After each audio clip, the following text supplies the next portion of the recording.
नमस्कार। न्यूज 24 बिहार झारखंड देख रहे हैं आप। मैं हूं आपके साथ सबा शाहिद शेख। बिहार में 2 चरणों के चुनाव हो चुके हैं। पहले चरण में 4 सीटों पर चुनाव हुए हैं, तो वहीं दूसरे चरण में 5 सीटों पर मतदान हुए। हालांकि अगर हम पहले और दूसरे चरण के चुनाव की बात करें, तो पहले चरण के मुकाबले दूसरे चरण के चुनाव में वोटिंग ज्यादा हुई है।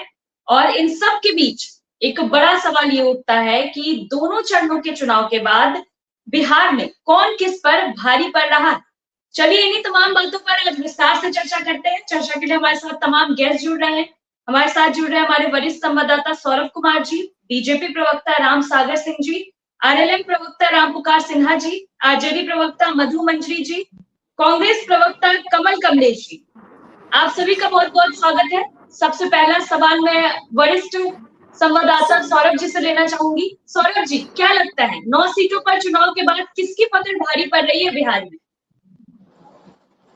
जी बिल्कुल, किसकी पकड़ भारी है या किसकी पकड़ हल्की है, मुझे लगता है इसका फैसला तो जनता जो है वो 4 जून को करेगी, जब चुनावी नतीजे जो है वो हमारे सामने आएंगे।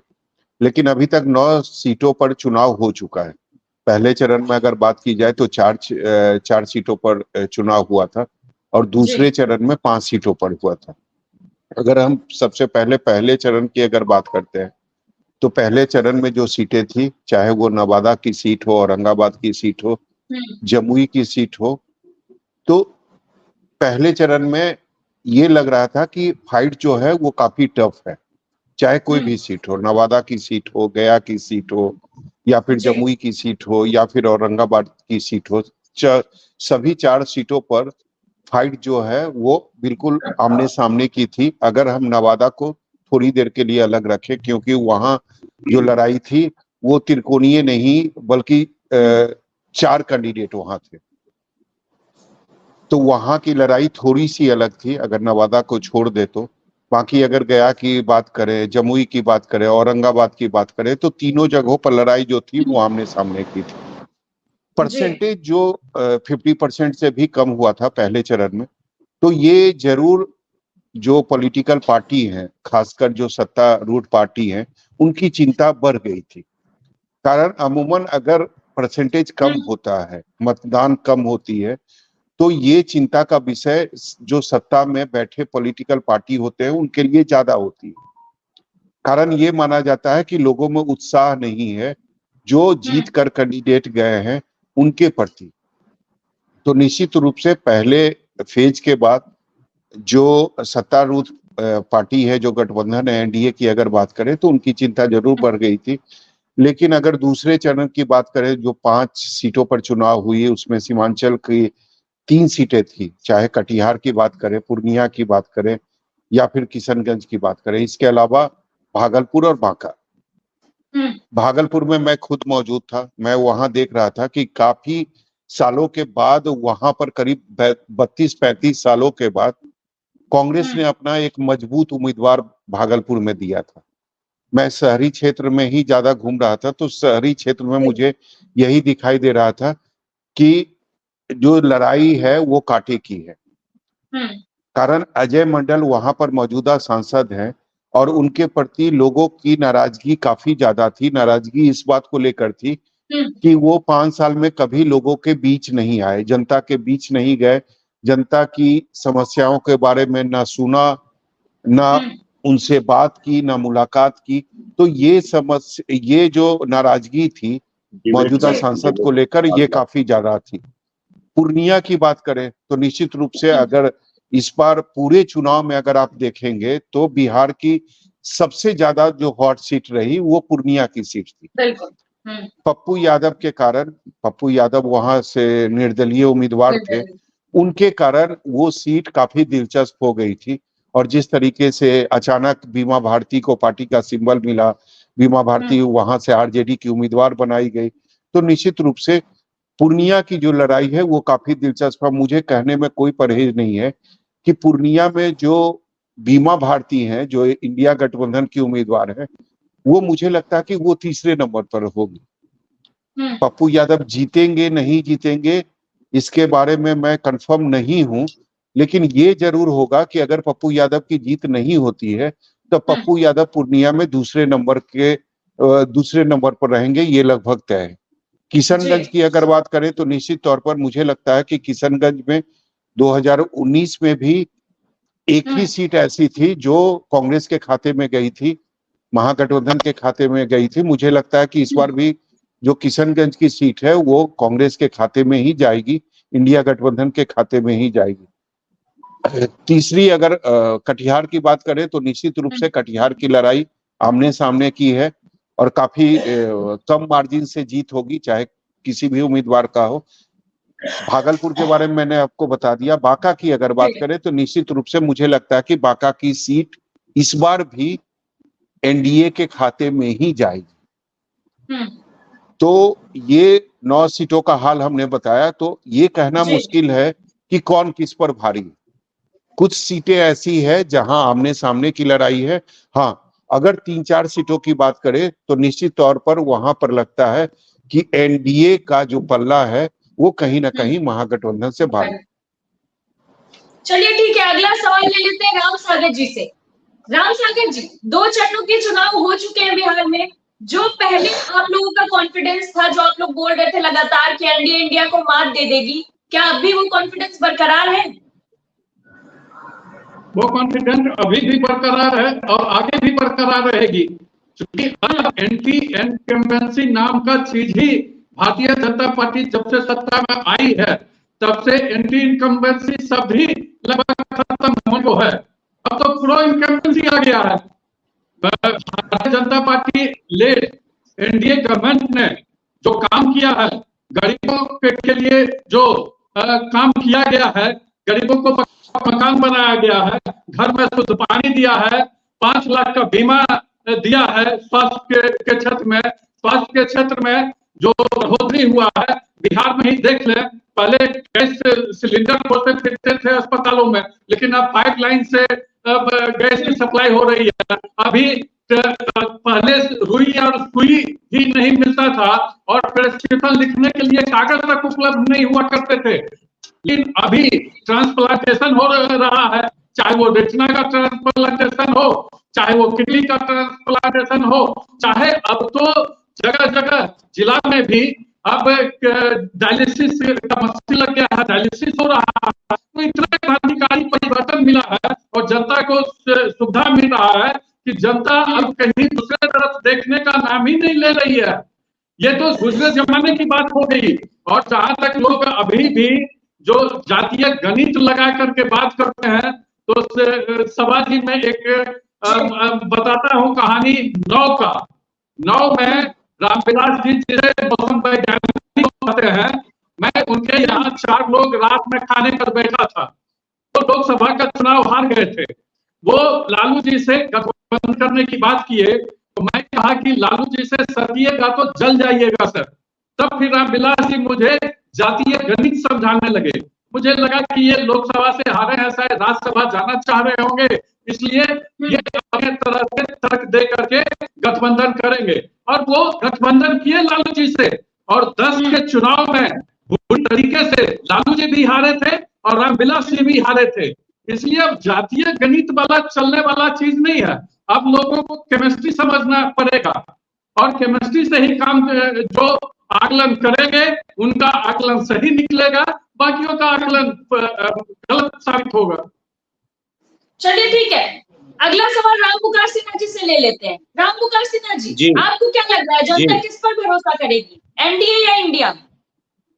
देखिए, जनता तो भरोसा कर लिया है, पूरा मूड बना लिया है बिहार की जनता कि एनडीए गठबंधन के साथ पूरी मजबूती से 9 लोकसभा सीटों पर चुनाव हुआ। आपके सौरभ भाई बतला ही रहे थे। देखिए, इस बार बिहार की जनता देश में यशस्वी प्रधानमंत्री नरेंद्र भाई मोदी को तीसरी बार भारत का प्रधानमंत्री बनाना चाहती है। मैं बिहार में बतलाना चाहता हूं कि कोई भी चाहते कि डबल इंजन की सरकार हो, केंद्र में भी गठबंधन की सरकार हो, हमारे बिहार में भी गठबंधन की सरकार हो। दोनों सरकार जब एक साथ रहती है तो बिहार में विकास होता है। बिहार की जनता ये समझ रही है कि जिस प्रकार प्रधानमंत्री ने उज्ज्वला योजना के तहत हर घर में गैस सिलेंडर भिजवाया, प्रधानमंत्री जी ने राशन मुहैया कराया गरीबों को खाने के लिए, तो ये सब बिहार की जनता जान रही है कि बिहार में, अब देखिए ना, अभी आपको मैं बता दूं कि बिहार में एक जिला से दूसरे जिला जाने में पहले 15 वर्षों की जो सरकार थी उसमें दिन भर लग जाता था, आज 1 घंटा में एक जिला से दूसरे जिला में प्रवेश कर जाता है मुख्यालय में। तो बिहार की जनता सब देख रही है, और आने वाले समय में जो भी बाकी शेष चुनाव बचे हैं बिहार के लोकसभा में, सभी जगह एनडीए पूरी मजबूती से परचम लहराने जा रही है। बिहार की जनता इस बार प्रधानमंत्री का चुनाव करने जा रहा है। यह जात पात धर्म मजहब का चुनाव नहीं है। पूरे देश में एक पूरे विश्व में परचम लहराने वाले प्रधानमंत्री नरेंद्र भाई मोदी को चुनना है। इसलिए बिहार की जनता पूरी मन और मिजाज एनडीए के साथ है, पूरी मजबूती के साथ है, और एनडीए परचम लहराएगी। और आने वाले समय में पूरे देश में तीसरी बार भारत के यशस्वी प्रधानमंत्री नरेंद्र भाई मोदी प्रधानमंत्री बनेंगे। इसलिए कहीं भी हम अब ये कुछ नहीं बोल सकते कौन जीत रहा है कौन हारा है। पूरे बिहार में एनडीए की लहर चल रही है, और एनडीए पूरी मजबूती के साथ तत्पर है चुनाव में। हर जगह एनडीए का पूरा प्रचार चल रहा है, परचम लहराया जा रहा है। सिर्फ प्रमाण पत्र लेने की आवश्यकता है एनडीए उम्मीदवारों को। चलिए ठीक है, अगला सवाल ले लेते हैं कमल जी से। कमल जी, एनडीए तो अपने दावे पे अभी भी अटल है, अपने दावे पे अड़ी हुई है। आपको क्या लगता है, 9 सीटों के चुनाव हो गए बिहार में, कितनी सीटें आएंगी आपके पाले में? पहले तो मैं ये कह देना चाहता हूँ कि महागठबंधन जितने भी सीटों पे लड़ रही है, हम जितना भी जीत कर आएंगे वो हमारे लिए प्लस ही होगा, पहली बात। दूसरी बात है कि आज देश जिस चौराहे पे लाके इन लोगों ने खड़ा कर दिया है, जहां गरीब और किसान और युवा हर 2 घंटे पे आत्महत्या करने पे मजबूर है। देश का ये आज दुर्भाग्य है कि हम लोगों ने ऐसे प्रधानमंत्री को दिया कि इतने 10 सालों तक लगातार राज करने के बाद भी देश इस हालात में है कि किसान और युवा आत्महत्या करने पर मजबूर है हर 2 घंटे में। इसमें वो रोजगार मांगते हैं तो वो रोजगार की बात उनका सुना नहीं जाता है। अब रह गई बात कि देश का बदहाली का अंदाजा इस बात से लगा लीजिए कि 20% आबादी मात्र 46 रुपया रोज गुजर बसर करने के लिए उनको मिल रहा है। तो मजदूरी जो हम लोग दे रहे हैं वो किस लेवल पे है, तो देश में किस तरह से विकास हो रहा है। यदि रोड पे चलना ही, यदि हवाई जहाज में उड़ना ही विकास, यदि मोदी जी, आदरणीय मोदी जी के नजर में यदि ये विकास है, तो हमें ऐसा विकास नहीं चाहिए। हमें वैसा विकास चाहिए जहां देश जो बदहाल की स्थिति में है, जहां किसान आत्महत्या कर रहे हैं, युवा बेरोजगार हैं, महंगाई की मार है, तो हमें इससे मुक्ति चाहिए और आम जनता को 2 जून की रोटी मिल जाए। उसके लिए यही विकास आज के समय में पैमाने पे देखा जा रहा है और उनको वही चाहिए। यदि वो आज जो मूलभूत सुविधा है यदि हम उसको नहीं दे पा रहे हैं, तो इस सड़क का, इस हवाई जहाज का हम क्या करेंगे। तो ये देश इस स्थिति में लाके इन लोगों ने खड़ा कर दिया है कि जब ये जाएंगे तो यहाँ पे हम लोगों को करने के लिए बहुत सारा चीज ये दे के जाएंगे कि अब हम लोग सब चीज खत्म कर दिए हैं, अब शुरुआत कीजिए आप लोग, और आप लोग जो है इसको अच्छे से देश को चलाइए।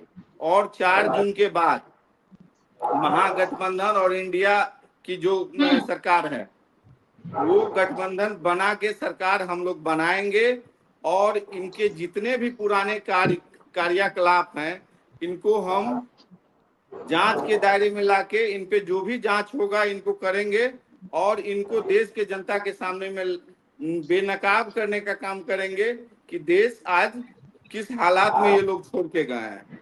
जी सभा जी। चलिए ठीक है कमल जी, अगला सवाल ले लेते हैं मधु जी से। मधु जी, 2 चरणों के चुनाव हो चुके हैं बिहार में, क्या लग रहा है आपको, कौन आगे है, आप लोग या फिर एनडीए? देखिए, जिस तरह से 2 चरणों का चुनाव हो चुका है, 2 चरणों का चुनाव में जो पहला चरण था उसमें वोटिंग रेट भी बहुत कम था, लेकिन दूसरे चरण वाला में थोड़ा ज्यादा था। लेकिन ज्यादा भी कहाँ था, जहां की एनडीए प्रभावित क्षेत्र नहीं है, जहां के लोग इंडिया गठबंधन को मानने वाले लोग हैं, इंडिया गठबंधन के समर्थक थे, वहां पे देखिएगा तो वोटिंग परसेंटेज जो ज्यादा गया है।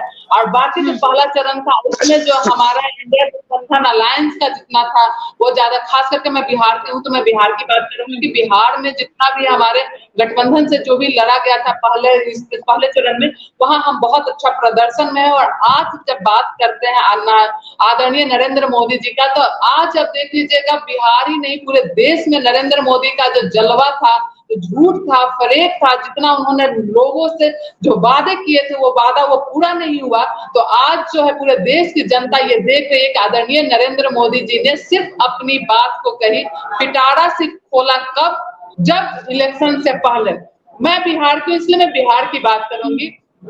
कभी भी देखिएगा कि जो भी जितना भी आदरणीय नरेंद्र मोदी जी का या बीजेपी का जितना भी कैंपेनिंग हुआ, वहां भाषण हुआ, जो कभी भी ये इस पे नहीं हुआ कि हमने बिहार के लिए क्या किया, हमने बिहार के शिक्षा व्यवस्था के लिए क्या किया, हमने बिहार के स्वास्थ्य व्यवस्था के लिए क्या किया, हमने बिहार का रोड मैप क्या दिया, हमने बिहार में कितनी इंजीनियरिंग कॉलेज खुलवाए, कितने मेडिकल कॉलेज खुलवाए, कितना एक्सप्रेसवे बिहार को कितना दिया है, ये इस पे कभी कोई बात नहीं। तो इन्वेस्टमेंट की जब बात आती है कि कितना इन्वेस्टर वो लेकर के आते हैं, इसकी बात वो नहीं करते हैं। बस मतलब उनका नरेंद्र मोदी जी का जैसे एक ही काम बच गया, विपक्ष के बारे में बोलना। कुछ भी हुआ तो कांग्रेस का राज में हुआ, कांग्रेस का। मैं पूछती हूँ कि बिहार के अंदर में पिछले 17 वर्षों से, और 17 ने अब 19 वर्षों होने जा रहा है, इनके डबल इंजन की सरकार है। और इतना सरकार होने के बावजूद बिहार की जो दशा है, दिशा, आज तक डबल इंजन की सरकार रही। 10 साल से केंद्र में बीजेपी की सरकार है, लेकिन कुछ भी इन्वेस्ट जो है बिहार में नहीं हुआ, कोई भी फैक्ट्रियां नहीं खोली। इस पे ये बात नहीं करेंगे। एक्सप्रेसवे की बात करते हैं, एक्सप्रेसवे बताइए, आप ही बताइए कि बिहार में कितनी एक्सप्रेसवे बना, इनकी बात करना चाहिए। बिहार को हमेशा उपेक्षित रखा गया। आज नरेंद्र मोदी जी को बिहार ने 40 में से 39 सांसद चुन के देने का काम किया, लेकिन उन्होंने केंद्र से क्या किया हमारे लिए, हमारे बिहार के लिए हमेशा सौतेला व्यवहार रखा, बिहार को कुछ भी नहीं दिया। और बिहार में जब बात आती है, जब आदरणीय तेजस्वी प्रसाद यादव के, तो लोगों का जो विश्वास जगा, लोगों का समर्थन, युवाओं का विश्वास आदरणीय तेजस्वी प्रसाद यादव जी में रहा। उस तरह से देखिएगा प्रधानमंत्री जी को बार बार बिहार आना पड़ रहा है। एक समय ऐसा था कि सप्ताह में 2-2 बार बिहार आ रहे हैं। तो बिहार प्रधानमंत्री जब समझ गए हैं कि बिहार की जनता को बेवकूफ बनाना नहीं बना सकते हैं वो, इसी कारण से अब है कि उनका कुछ परिवारवाद की बात करें तो उनका परिवारवाद भी जुमला साबित हुआ कि उनके घर, उनके यहाँ ही इस तरह से। और मैं बात करती हूँ तो मैं तो बोलती हूँ कि ये जो लोग जो बोलते हैं कि हमेशा कहाँ से कहाँ धर्म पे इस पे उस पे चले जाते हैं, अरे बिहार की जनता को बेवकूफ, देश की जनता को बेवकूफ बनाना छोड़िए, देश की जनता को बताइए कि आपने कितना रोजगार दिया, कितनी नौकरियां दी, कितना इन्वेस्टमेंट किया। और जब बिहार की बात आती तो बिहार में आदरणीय नरेंद्र मोदी जी जो बार बार बिहार आकर आते हैं, वो बताएं कि क्या इन्वेस्ट करें, आगे उनका क्या प्रोजेक्ट है, कितनी फैक्ट्रियां देने, कितनी कंपनियां देने, एक्सप्रेसवे कब बना रहे हैं, ये बताएं। बिहार की बात जो करते हैं तो नरेंद्र मोदी जी को अगर जो 39 सीट देने का काम किया था बिहार, इस बार उनको बताएगा कि नरेंद्र मोदी जी आपके झांसे में बिहार नहीं आने वाला है, बिहार से इस बार आपका सुपड़ा साफ हो जाएगा। चलिए ठीक है मधु जी, राम सागर जी बहुत देर से अपनी बात रखना चाह रहे हैं, उसके बाद सीधा रुख करेंगे सौरभ जी के पास, क्योंकि उनके पास भी कुछ सवाल है। बोलिए राम सागर जी। जी मैं जो मंत्री जी को, ये बेरोजगारी दूर, बेरोजगारी युवाओं का नहीं करना चाह रहे हैं, ये तेजस्वी यादव का बेरोजगारी दूर करने का बात बता रही है। और सरकारी नौकरी की बात, हमारे टाइम में जब हमारी सरकार थी उस समय शिक्षकों की बहाली की गई थी, उस समय पुलिस की बहाली की गई थी। जब ये सर्टिफिकेट बांट रहे थे तेजस्वी यादव, उस समय सिपाही अपना दिखा रहे थे कि मैं तो बहाल हूं, मैं तो नियुक्ति पर हूं, मुझे भी प्रतिनियुक्ति पत्र दिया जा रहा है। तो ये झूठ का बात नहीं चलेगा। और ये तो जब रोजगार दे रहे हैं तो जमीन लेते हैं ना, अरे गोपालगंज को नहीं छोड़े, अपने घर के लोगों को नहीं छोड़े, अपने परिवार को नहीं छोड़े, ये तो जमीन लेकर के नौकरी देने वाले लोगों का परिवार है ना। तो ये उस परिवार के बेरोजगारी को दूर करने की बात करते हैं। और Bharatiya Janata party lead government जो है वो बिहार में भी 36,000 करोड़ का तो काम केवल बेगूसराय में चल रहा है। मंत्री जी या तो घर में रहती है या बिहार से बाहर रहती होगी, मेडिकल के क्षेत्र में जितना काम हुआ है, पहले सिर्फ 50 मेडिकल कॉलेज हुआ करते थे, अभी 18 मेडिकल कॉलेज चल रहे हैं और 22 मेडिकल कॉलेज चलने वाले हैं और हर एक जिला में एक मेडिकल कॉलेज खुलने जा रहा है। जब सरकार थी मोदी जी की 14 के पहले नहीं थी तो सिर्फ 52,000 MBBS का सीट था। मोदी जी के आने के बाद से 1,08,000 MBBS का सीट हो गया, दो सीधे दुगना हो गया पीजी के सीटों में। और मैं बता दूं कि पहले 14 से 19 में 3 लोकसभा में आकर के एक मेडिकल कॉलेज खोलने की बात थी, लेकिन 19 से 24 के बीच हर एक जिला में एक मेडिकल कॉलेज खोलने की बात है। और अब मेडिकल कॉलेज मेडिकल कॉलेज खुलेगा, 29 तक है, लेकिन 24 खत्म होने दीजिए, 25 आने दीजिए, 25 मेडिकल कॉलेज बिहार में हो जाएंगे। आंकड़ा लेकर के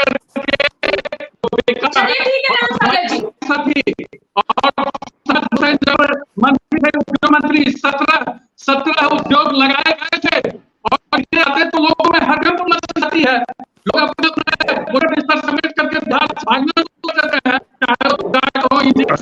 चाहे व्यवसाय हो। रामसागर जी देखा है ना,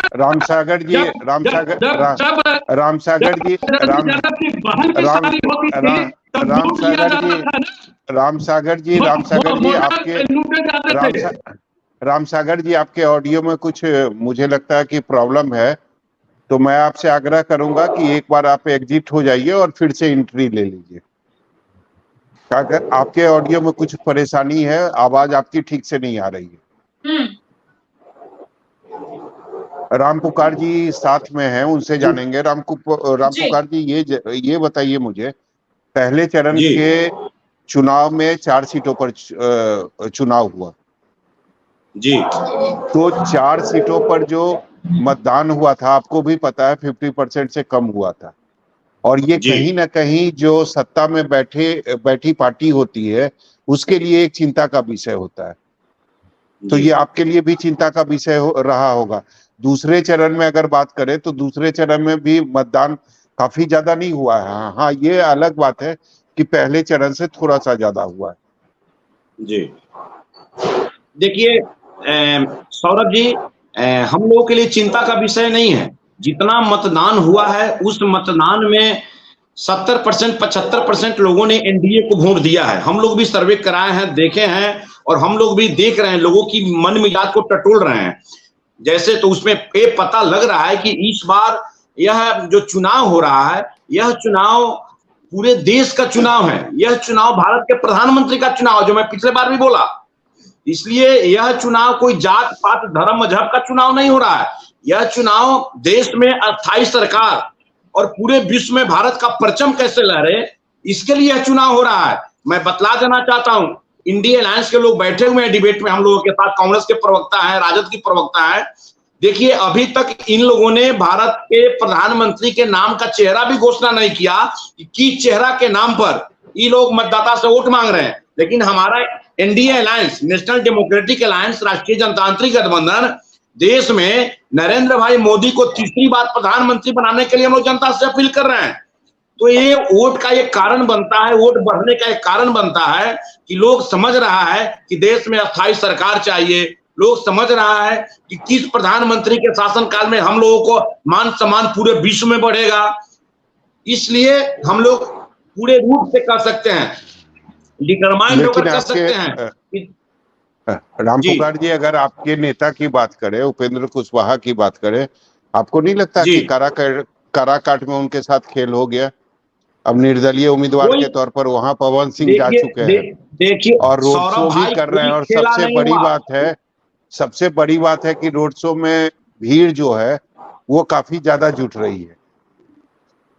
देखिए, हमारे नेता आदरणीय उपेंद्र कुशवाहा जी, जो हमारे पार्टी के राष्ट्रीय अध्यक्ष है, भारत सरकार के पूर्व मंत्री है, वो हमेशा काराकाट लोकसभा क्षेत्र में जनता के बीच रहते हैं। कोई हवाई लोग आ जाए, कोई फिल्म हस्ती आ जाए। पिछले बार चुनाव हार गए थे, पिछले बार राम पुकार जी, पिछले बार चुनाव वो हार गए थे आपके नेता। समीकरण वो महागठबंधन से लड़ रहे थे, इसलिए हार गए। वहां का जो समीकरण है, काराकाट लोकसभा क्षेत्र में पड़ने वाले 6 विधानसभा क्षेत्र के लोगों का कहना है कि उपेंद्र जी एनडीए में है तो एनडीए में रहकर अपार बहुमत से जीतेंगे।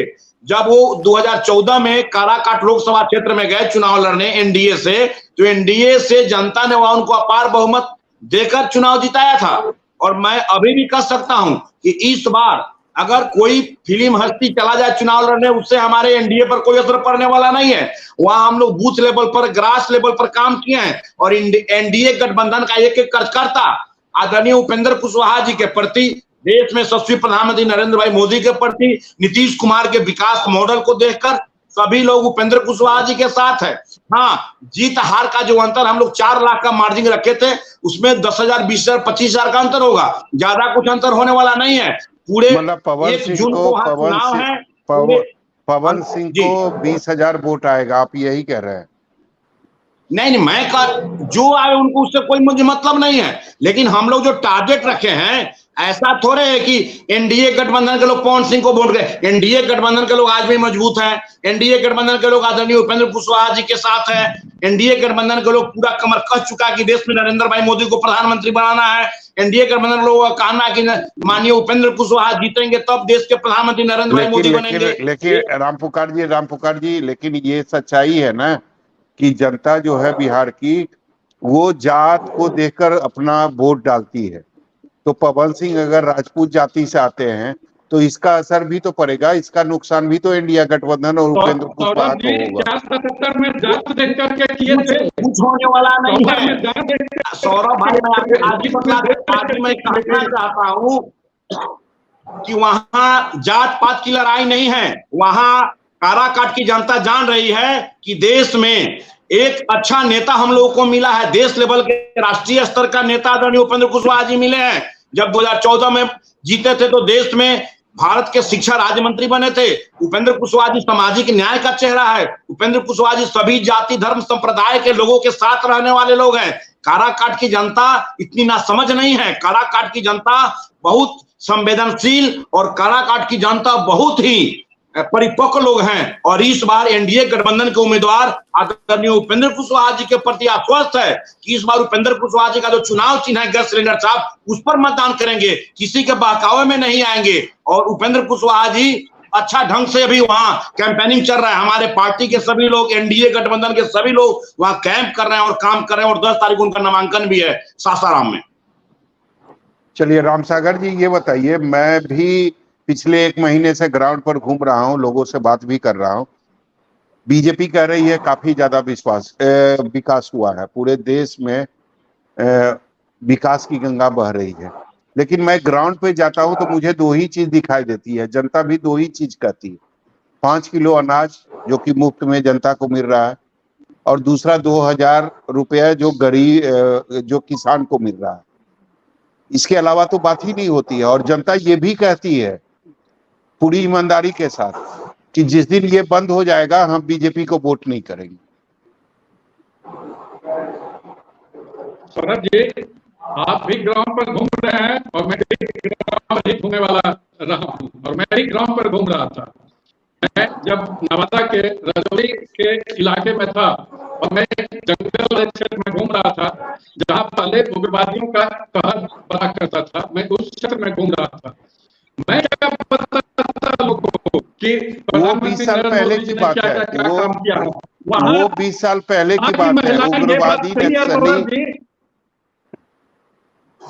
ये सही है सौरभ जी कि पहले ये 2 बात गिनानी है मैं कि मुझे अनाज मिल रहा है 5 किलो के जगह 4 किलो की बात बहुत सारी महिलाएं भी करती हैं कि अनाज मिलने की बात करती हैं, फिर पानी का भी बात बताती हैं। और कुछ महिलाएं जब मैं यहाँ नवादा के दूसरे इलाके में था तो वहां भी महिला ही बता रही थी कि तो का मकान मिला। तो आज भी मैं करवाया हूँ डॉक्टर साहब, क्योंकि मैं अपने आप को डॉक्टर बताता था, तो ये बात भी गिनाती थी। तो अब हम लोगों को गिनाने का नहीं रहा है, अब खुद गिनाती है। और आप सही कहे सौरभ जी कि ये 2 बात मुक्ता से गिनाते हैं, जो 2 बात का जिक्र आपने किया। और तो लोगों के सामने लोगों का तो सर विकास कहाँ है? अगर मेरी सर और इसीलिए दोबारा भी प्रधानमंत्री बनाया भारत की जनता। जी नहीं सर, अगर विकास कहाँ है? अगर दो बातों पर अगर जनता आपको वोट कर रही है, फिर विकास किस काम का? वो तो मुफ्त में जनता को सरकार दे रही है, आपकी सरकार है, आप दे रहे हैं मुफ्त में। जब नहीं देंगे तो आपको वोट नहीं मिलेगा। सौरभ जी, तो मैं दे रहा हूँ ना, पैसे बचते हैं और फिर वो दूसरे काम में लगाते हैं, वो उनका रोजगार बढ़ाने में काम आता है। ठीक है, यही काम हम तो नहीं किए हैं, बल्कि लोगों को रोजगार बढ़ाने का भी काम किया है। मुद्रा के द्वारा 34 करोड़ लोगों को हम लोगों ने रोजगार मुहैया करवाया, सिर्फ मुद्रा लोन योजना के द्वारा। और अनेकों योजनाएं जो आप देख रहे हैं कि चालू है, चाहे सड़क का निर्माण हो रहा है, चाहे रेल पटरी का निर्माण हो रहा है, चाहे हवाई अड्डे का निर्माण हो रहा है, सब जगह मजदूर काम कर रहे हैं, वहां लोगों को रोजगार मिल रहा है। चाहे अस्पताल की संख्या बढ़ रही है, मेडिकल कॉलेज की संख्या बढ़ रही है, तो सारे जगहों पर तो रोजगार का ही सृजन हो रहा है, नौकरियां मिल रही है, रोजगार मिल रहे हैं। ये सारे चीज हुए हैं सौरभ जी। और मैं बता दूं कि जो का ऑपरेशन में 1.5 लाख रुपया स्टंट में लगता था, सीधे घटा करके उसका कीमत 30,000 कर दिया गया। जो भी इम्प्लांट में जो लगता था 50,000 का, उसका सीधे 7,000 रुपया दाम कर दिया गया है। 807 दवाओं का दाम हम लोगों ने उसको आवश्यक दवा कानून में ला करके उसका कीमत सरकार ने कम किया है। सारे चीजों का लाभ मिल रहा है जनता को। तो जनता बेईमानी नहीं करने वाली होती है, जनता उसी का लाभ दे करके प्रधानमंत्री नरेंद्र मोदी जी को दोबारा भी बिठाने जा रही है उस गद्दी पर, ताकि देश भी सुरक्षित रहे, विश्व में मान सम्मान भी भारत और जो सांप्रदायिक भेदभाव पैदा कर करके देश में विखंडन का नींव डालने वाले लोग हैं, उनके ठीक है मधु जी जवाब दीजिए। दुकान पर ताला लगाने का भारत ठीक है सर, मधु जी जवाब दीजिए।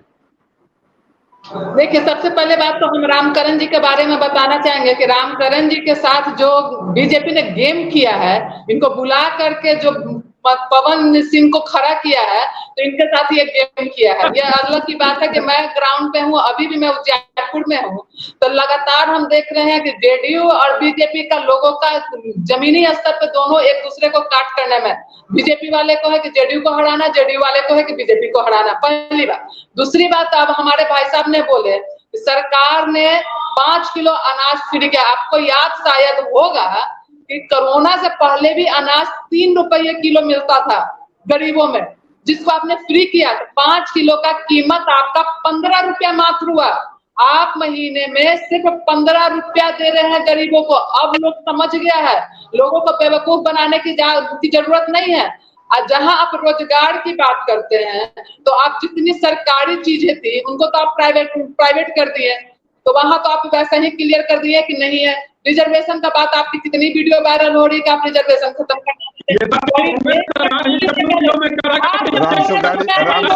रामसागर जी बीच में मत बोलिए।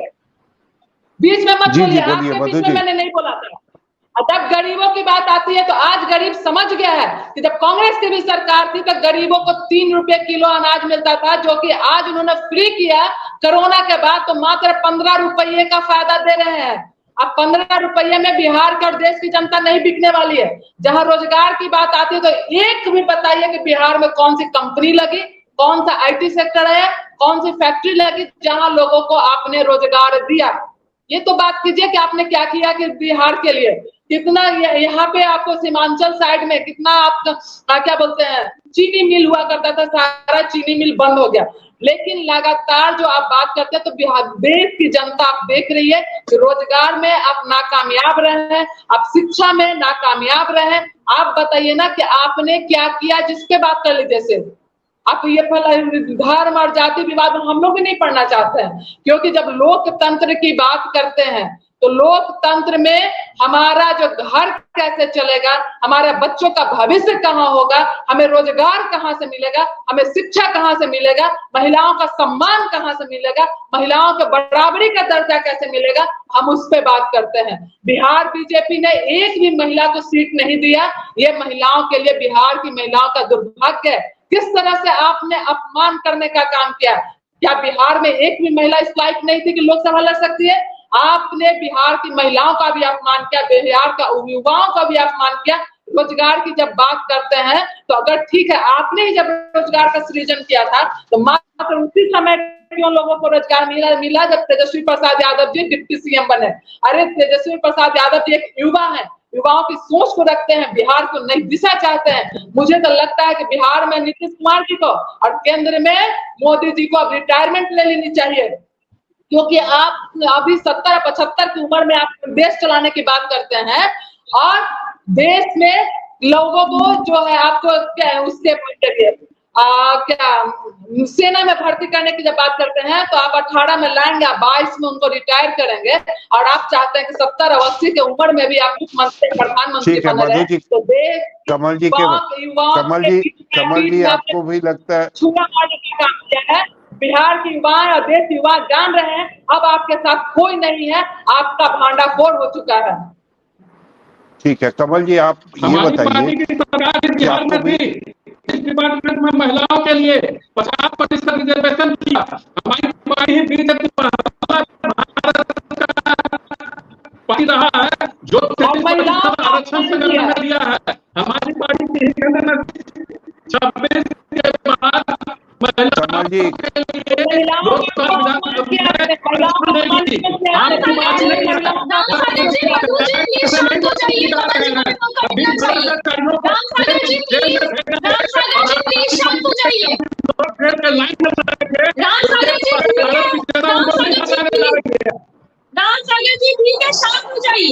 शांत हो जाइए।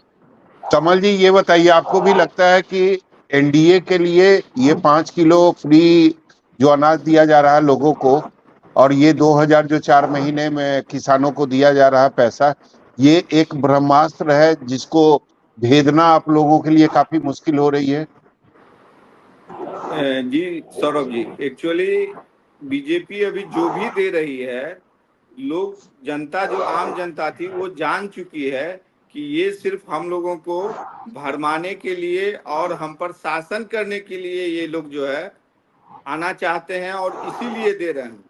क्योंकि उस अनाज का जो 5 किलो दे रहे हैं उसका कहीं कोई मतलब नहीं है। कांग्रेस के समय में भी ये मिलता था, उस समय चावल भी मिलता था, दाल भी मिलता था, तेल मिलता था, किरासन तेल। लेकिन कमल जी वो फ्री में नहीं मिलता था, उस सब्सिडी रेट पे मिलता था। कमल जी वो फ्री में नहीं मिलता था जी।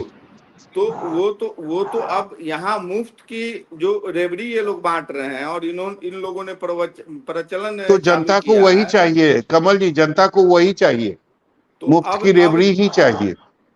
अब जनता जान गई है कि 5 किलो अनाज दे के हमसे तेल का दाम वसूल रहे हैं, चीनी का दाम वसूल रहे हैं, सरसों तेल का दाम वसूल रहे हैं, जो भी हम खा रहे हैं मसाला उस पे दाम वसूल रहे हैं, सब पे जीएसटी लग गया है। तो कहीं ना कहीं अब उनको भी समझ में आ रहा है कि देश में हो क्या रहा है। हमको 5 किलो अनाज देके ये हमसे सैकड़ों और हजारों रुपया जो है वो दूसरे माध्यम से वसूल कर रहे हैं। गैस के नाम पे, गैस हमारे समय में क्या था और आज क्या मिल रहा है।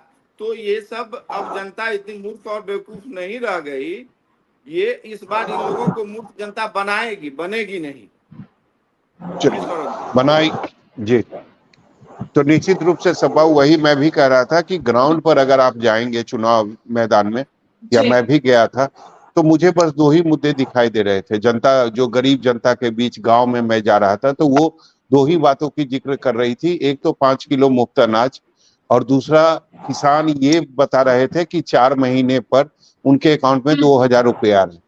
इसके अलावा विकास की कोई बात जनता नहीं कर रही थी। जो जनता जिस लोकसभा क्षेत्र में है वहां की जो लोकल परेशानियां हैं उससे अभी भी जनता कल भी जूझ रही थी, आज भी जूझ रही है। लेकिन वही जो मुफ्त का रेवड़ी जो मिल रहा है जनता को, उसके कारण मुझे लगता है कि कहीं ना कहीं अपर हैंड है बीजेपी और एनडीए का पूरे बिहार में, और यही कारण है कि जो 2 चरण के चुनाव हुए हैं उसमें कहीं ना कहीं बिहार में इंडिया गठबंधन से ऊपर एनडीए गठबंधन दिखाई दे रहा है। चलिए ठीक है, बहुत बहुत शुक्रिया आप सभी का हमारे साथ जुड़ने के लिए। हालांकि अगर बात लोकसभा चुनाव की करें तो सत्ता की बागडोर किसके हाथ में होती है ये तो भविष्य ही बताएगा। फिलहाल के लिए इतना ही। देखते रहिए न्यूज़ 24 बिहार झारखंड। अगर आपको ये वीडियो अच्छा लगा तो इसे लाइक, शेयर और सब्सक्राइब जरूर करें। आप अपनी राय हमें कमेंट करके भी जरूर बताएं। नमस्कार।